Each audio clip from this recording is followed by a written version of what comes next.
İndi isə daha ətraflı. Dünən Təbrizin Traktor futbol komandası ilə Qəzvinin Şəms Azər komandalarının görüşlərindən sonra traktor oyunçuları və texniki heyəti Tehrana göndərilib.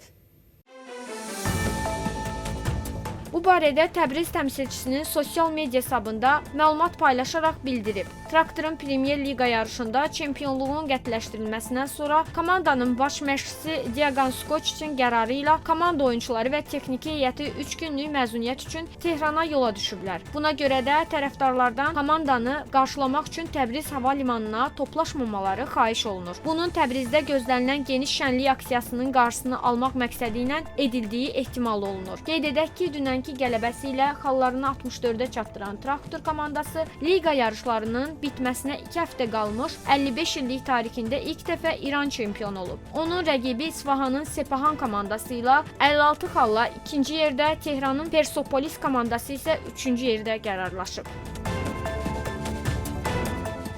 Traktorun çempionluğu rəsmiləşdikdən sonra Təbriz, Ərdəbil, Urmiya, Zəncan, Qəzvin, Tehran, Qum, Maku, Sulduz, Tikantepe, Astara, Kəlibər, Xalxal, Xiyav, Xoy, Salmas, Qoşaçay, Sayınqala və başqa bir çox şəhərlərdə insanlar küçələrə axışaraq bayram keçirib, milli şüarlar səsləndiriblər.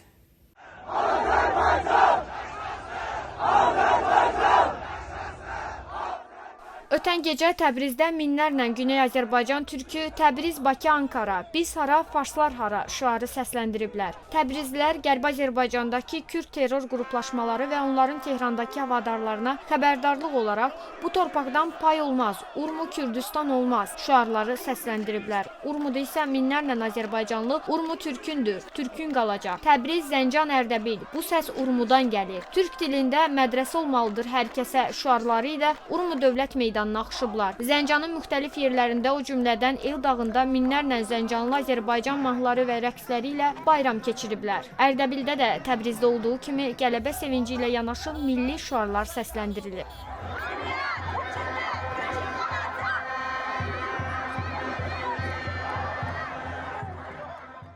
Şimali Kipr Türk Respublikasının Girne şəhərində üzv dövlətlərin yüksək səviyyəli nümayəndələrinin iştirakı ilə Türk Dövlətləri Təşkilatının Ağsaqqallar Şurasının 17-ci iclası keçirilib.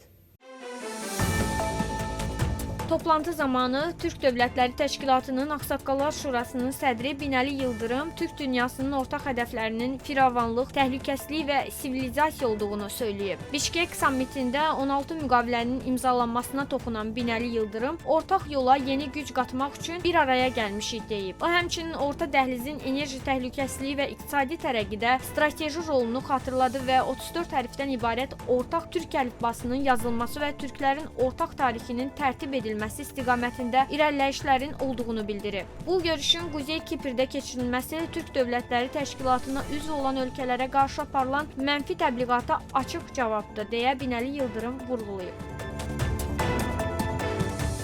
Rusiya Dövlət Dumasının 4 deputatının və vitse-spikerin Qazaxstana girişi qadağan edilib. Buna səbəb həmin şəxslərin Qazaxstana və onun rəhbərliyinə ünvanlanmış təhqiramiz və düşmənçilik xarakterli bəyanatlardır. Qara Siyahıya Dövlət Dumasının spikerinin müavini Pyotr Tolstoy, Dumanın Beynəlxalq Məsələlər Komitəsi sədrinin birinci müavini Vyacheslav Nikonov, Vahid Rusiya Partiyasının deputatları Yevgeniy Fedorov və Konstantin Zatulin, həmçinin Rosotrudnechstvonun rəhbəri və Dövlət Dumasının keçmiş deputatı Yevgeniy Primakovun adı daxil edilib. Bildirilir ki, Tolstoyun Ukraynadan sonra Qazaxstan Rusiya üçün növbəti problem ola bilər bəyanatı Almatada qəzəb doğurub. O həmçinin Almatını rusların tikdiyi Verni şəhəri də adlandırıb və Qazaxstanı Rusiyadan uzaqlaşdırmaq üçün öz tarixini uydurmağa cəhd etməkdə ittiham edib. Federal televiziyada çıxış edən Nikonov isə Qazaxstanın sadəcə olaraq mövcud olmadığını bəyan edərək bu ölkənin indiki ərazisini Rusiya və SSR-nin hədiyyəsi kimi xarakterizə etdi. Fedorov isə Nikonovun bəyanatını dəstəkləyib və Rusiyanın güya Qazaxstandan əraziləri geri qaytarmasını tələb etmək hüququna malik olduğunu bildirib. Bundan əlavə Fedorovun fikrincə Qazaxstan beynəlxalq hüquqa uyğun olaraq SSR-ni tərk etməyib. Bu da onun dövlətçiliyinin tamamilə qanuni olmadığını göstərir.